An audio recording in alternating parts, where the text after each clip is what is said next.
Halo bosku, kembali lagi di channel Era Mobile. Jadi di video kali ini kita bakalan review handphone terbaru nih. Kalian pasti udah bisa nebak, ini adalah handphone Realme terbaru ya. Dari desainnya juga pasti kalian udah sadar. Ini adalah brand Realme, yaitu Realme 13 yang baru aja rilis di bulan ini. Dan di sini kita bakalan bahas full spesifikasinya dan review desainnya langsung. Jadi di sini buat modul kameranya, dia punya modul kamera khas Realme ya, satu buah bulatan besar untuk modul kameranya di bagian tengah.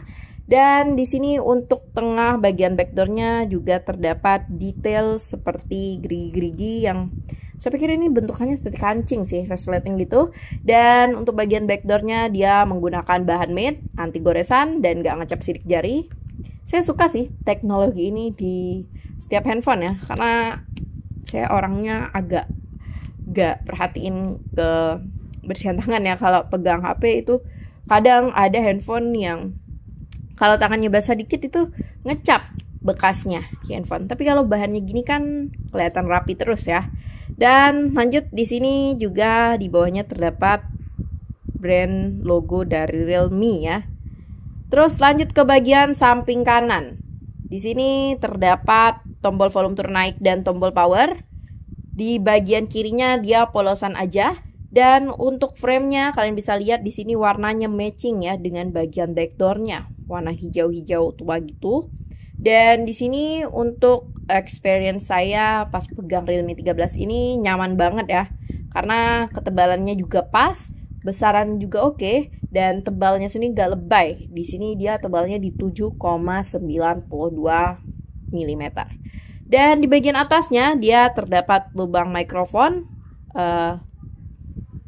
lubang infrared dan lubang audio jack. Dan di bagian bawahnya terdapat lubang speaker, lubang USB Type-C, lubang mikrofon lagi, dan lubang SIM injektor. Dan untuk SIM cardnya ini dia support dual SIM card, tapi untuk SIM 2-nya dia hybrid ya. Jadi bisa penggunaan memory card kalau kalian mau, tapi nggak bisa naruh SIM 2-nya. Di sini udah dari desain bodinya. Jadi diklaim Realme desainnya ini menyerupai jam trendy ya, yaitu dari area modul kameranya yang bulatnya itu gak lebay ya, karena di sini saya lihat dia juga dibekali dengan ring gini bagian sampingnya, dan di bagian area kameranya ini terdapat garis-garis gitu ya, keren sih. Dan lanjut ke bagian layarnya tadi. Di sini saya udah nampilin kecerahan maksimalnya ya. Dan untuk panelnya dia menggunakan panel AMOLED dengan refresh rate yang udah kenceng banget, itu maksimal di 120 Hz. Dan untuk kualitas gambar yang ditampilkan dia Full HD Plus ya. Terus untuk ukuran layarnya ini dia kelihatan gede banget karena didukung dengan frame bezel layar yang tipis ya, dari samping kanan, kiri, atas, bawah ini tipis banget jadi kelihatan full. Dan untuk ukuran layarnya juga didukung sebesar 6,67 inci, jadi makin luas ya kelihatannya.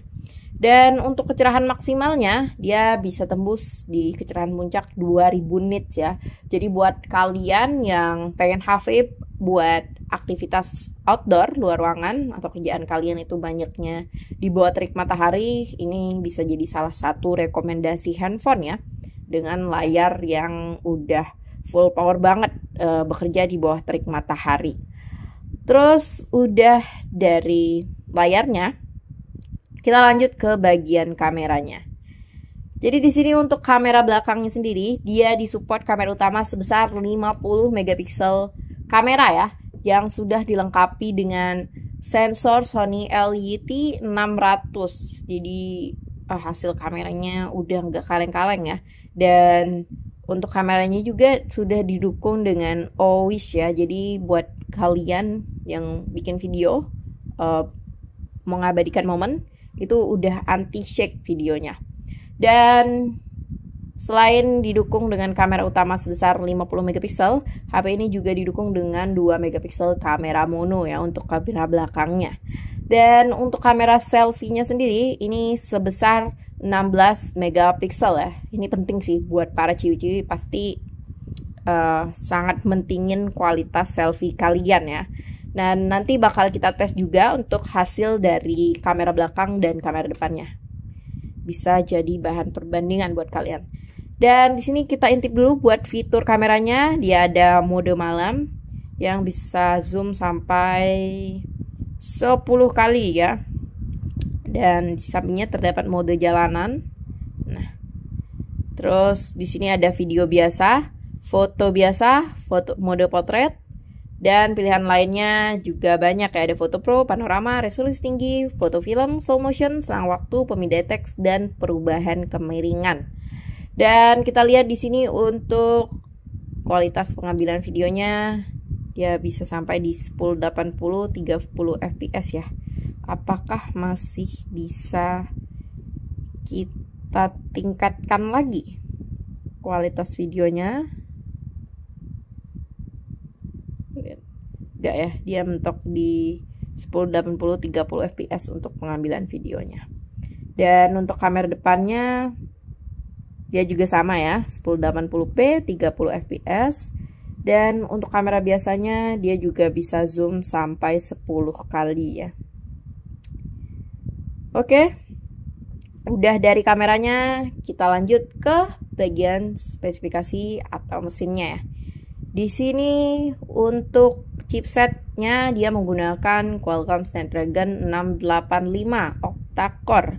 Dan untuk baterainya dia disupport baterai yang umum ya di 5000 mAh dengan kecepatan pengecasan yang super cepat. Ini nih yang saya suka lagi dari handphone ini, di 67 watt super VOOC. Jadi buat kalian yang nggak bisa lepas dari handphone, termasuk saya sih, jadi keseharian saya tuh selalu pegang handphone. Kalau ngecharge-nya lama itu saya jadi bete ya, karena nunggunya lama. Tapi dengan kecepatan pengecasan 67 watt itu nggak worry sih buat nunggu ngecharge-nya. Paling buat ngisi 5000 mAh di kurang dari 1 jam lah ya. Dan di sini untuk sistemnya dia sudah menggunakan Realme UI 5.0 dan menggunakan Android 14 ya. Dan di sini dia juga punya dual speaker. Jadi buat kalian yang suka dengan kualitas audionya, si Realme 13 ini juga sudah tersertifikasi kualitas audionya yang mantul, yang mantep banget. Dan dia juga punya mic ganda ya di Realme 13 ini. Terus yang gak kalah penting, fitur spesialnya di layarnya. Dia sudah punya fitur Smart Touch Rainwater. Jadi buat kalian yang handphonenya nggak sadar sering kepercikan air, itu nggak masalah ya. Jadi nggak bakal gas touch lagi kalau cuma kena percikan air. Jadi mungkin itu aja pembahasan terkait Realme 13 ini. Dan buat harganya, ini nih momen yang paling kalian tunggu-tunggu di harganya. Jadi buat harganya dia punya dua varian harga di 2.999.000 dengan spesifikasi RAM 8 dan internal 128GB, dan pilihan satunya lagi itu di 3.199.000 di spesifikasi RAM 8. Jadi mentok paling besar RAM-nya 8 dan internal yang upgrade lagi di 256GB. Jadi menurut kalian gimana bosku? Tertarik buat ganti handphone kalian ke Realme 13? Tulis pendapat kalian di kolom komentar. Dan jangan lupa like and subscribe video dan channel ini. Terima kasih bosku. Dadah. Sampai berjumpa di video selanjutnya.